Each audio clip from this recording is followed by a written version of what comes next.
নবী করিম সাল্লাল্লাহু আলাইহি ওয়াসাল্লাম বলছেন, লা ইউমিনু আহাদুকুম হাত্তা আকুনা আহাব্বা ইলাইহি মিন ওয়ালিদিহি ওয়া ওয়ালাদিহি ওয়ান নাসি আজমাইন। হে আমার উম্মতেরা, শুনো, তোমরা ততক্ষণ পর্যন্ত কামেল পরিপূর্ণ ঈমানদার হতে পারবে না। কতক্ষণ পর্যন্ত? যতক্ষণ পর্যন্ত হাত্তা লা আকুনা আহাব্বা ইলাইহি মিন ওয়ালিদিহি ওয়া ওয়ালাদিহি ওয়ান নাসি আজমাইন।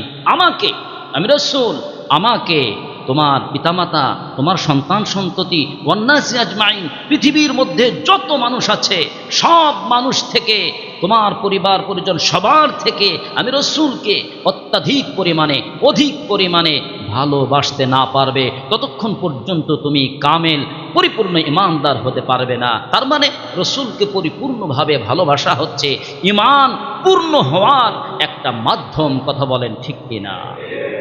এখন আমি যদি প্রশ্ন করি, আমাদের সাথে মিলাই, এই যে ঈমান পরিপূর্ণ হলো কিনা, এইটা জাস্টিফাই করার একটা ওয়ে, একটা মাধ্যম হচ্ছে আমার অন্তরে রাসূলের ভালোবাসা কতটুকু। এখানে হাদিসে আসছে কয়েকটা পয়েন্ট। মি ওয়ালিদিহি, তোমার সন্তান সন্তত থেকে, পিতামাতা থেকে, এক নম্বরে তোমার মাতা পিতা থেকে। আমরা মা বাবাকে যতটা ভালোবাসি রাসূলকে তার চেয়ে বেশি ভালোবাসি কিনা। এরপরে ওয়ালাদিহি, তোমার সন্তান সন্ততি। আমরা আমাদের সন্তানের জন্য কিন্তু পাগল পারা হয়ে যায়, ঠিক কিনা বলে?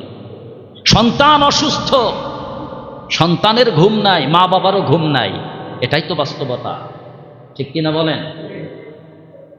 সন্তান ৩টার সময় দৌড় পাচ্ছে পাগল পাড়া হয়ে, গাড়ি খুঁজে, গাড়ি ম্যানেজ করে, একা একা রাত্রের ভিতরে রাস্তায় বের হয়ে এই সন্তানের জন্য একজন মা, একজন বাবা কি না করতে পারে, সব কিছু কোরবানি করে দিতে পারে সন্তানের জন্য, ঠিক কিনা বলেন?